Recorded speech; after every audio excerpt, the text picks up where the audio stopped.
अभिनेत्री सलमा आगा, एक जिद ने इनको सड़क पर ला दिया था दोस्तों। आखिर क्या इनकी जिद थी और कैसे इनका फिल्मी कैरियर शुरू हुआ और किस तरह से इनका फिल्मी कैरियर तबाह हो गया, पूरी जानकारी आज हम यहाँ पर लेने वाले हैं। वीडियो को अंत तक ज़रूर देखिएगा। नमस्कार, मैं हूँ सुदेश कुमार और फिल्मी कहानियाँ चैनल में आपका स्वागत है। दोस्तों, सलमा आगा 80 के दशक में रातों रात यह सुपरस्टार बन गई थी सिर्फ एक फिल्म से। वो फिल्म कौन सी थी? 1982 में आई निकाह। इस फिल्म ने सलमा को सुपरस्टार रातों रात बना दिया था। दोस्तों, पाकिस्तान के कराची शहर में 25 अक्टूबर 1956 को बड़े रईस खानदान में यह पैदा हुई थी और इनका कुछ परिवार लंदन में भी रहा करता था और परवरिश इनकी लंदन में ही हुई थी। इनको लंदन भेज दिया जाता है। इनके पिता लियाकत गुल आगा थे और नाना जुगल किशोर, जो कि राज कपूर के सगे मामा थे। इस तरह से सलमा की मां नसरीन और राज कपूर भाई बहन हुआ करते थे। सलमा बॉलीवुड में कैसे आई, इसके बारे में अब यहाँ पर जानते हैं। दोस्तों, जब ऋषि कपूर और नीतू सिंह की शादी हुई तो राज कपूर ने दोनों का रिसेप्शन लंदन में रखा और सलमा उस दौर में लंदन में रहा करती थी। दोस्तों, यहाँ पर पूरे बॉलीवुड से लोग उस रिसेप्शन को अटेंड करने के लिए जाते हैं। सलमा का परिवार भी वहाँ पर आया हुआ था। वहाँ पर बी.आर. चोपड़ा, डायरेक्टर बी.आर. चोपड़ा भी गए हुए थे और बी.आर. चोपड़ा एक फिल्म बना रहे थे जिसका नाम था तलाक तलाक तलाक। उस फिल्म के लिए उनको नई लड़की की ज़रूरत थी तो वह वहाँ पर बातचीत कर रहे थे और तभी उनकी नज़र सलमा के ऊपर पड़ती है और वह सलमा से कहते हैं कि क्या तुम मेरी फिल्म में काम करोगी। सलमा एकदम से हामी भर देती है। उसके बाद फिल्म का नाम निकाह कर दिया गया, यानी कि तलाक तलाक जो फिल्म थी उसका नाम निकाह कर दिया गया और 1982 में निकाह फिल्म रिलीज़ होती है और वह इतनी अच्छी चलती है कि यहाँ से सलमा सुपरस्टार बन जाती है। दोस्तों, अब बड़े बड़े डायरेक्टर लाइन लगाकर सलमा आगा के दरवाजे पर खड़े रहा करते और अब यहाँ पर उनका सिक्का एक तरह से चल गया था पहली ही फिल्म से। दोस्तों, लेकिन अब इनका कैरियर तबाह कैसे हुआ, इसके बारे में भी यहाँ पर जानकारी लेते हैं।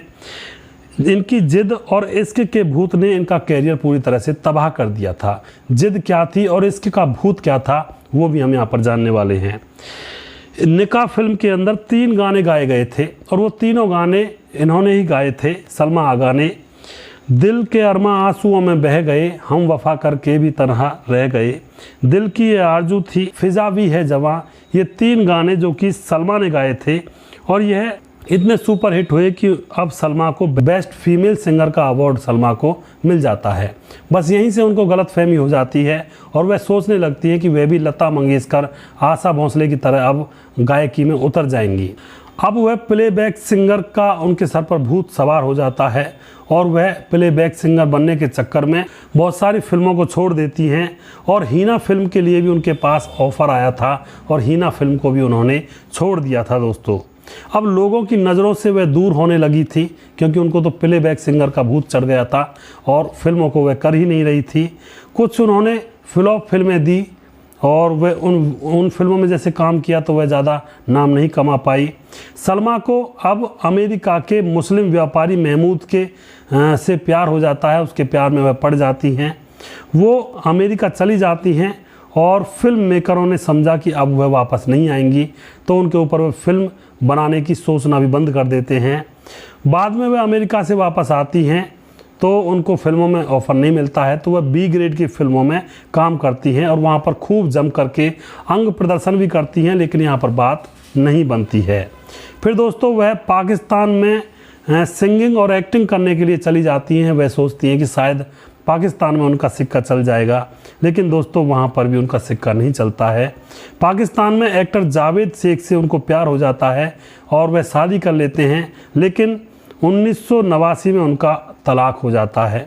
तलाक होने के बाद फिर से वो लंदन में चली जाती हैं और लंदन में जैसे जाकर रहने लगती हैं तो उसके माँ बाप लंदन में का जो पड़ोसी था रहमत खान, उससे उसकी शादी करवा दी जाती है और उससे उसको 2 बच्चे पैदा होते हैं और 10 साल वे दोनों साथ रहते हैं। लेकिन 10 साल के बाद अब सलमा आगा का मन उस पति से भी भर जाता है। और इन दोनों के बीच में तलाक हो जाता है। अब तक इनकी उम्र 55 साल की हो चुकी थी और 55 साल की उम्र में अब यह दुबई के बिजनेसमैन मंजर शाह से इनको प्यार हो जाता है। मंजर शाह के प्यार में यह दीवानी हो जाती हैं और 2011 में वह उनसे तीसरा निकाह कर लेती हैं।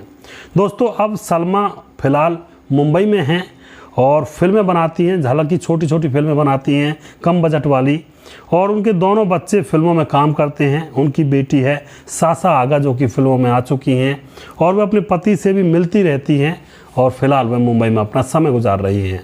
तो इस एक्ट्रेस का जीवन परिचय पूरा यहाँ पर हमने जाना।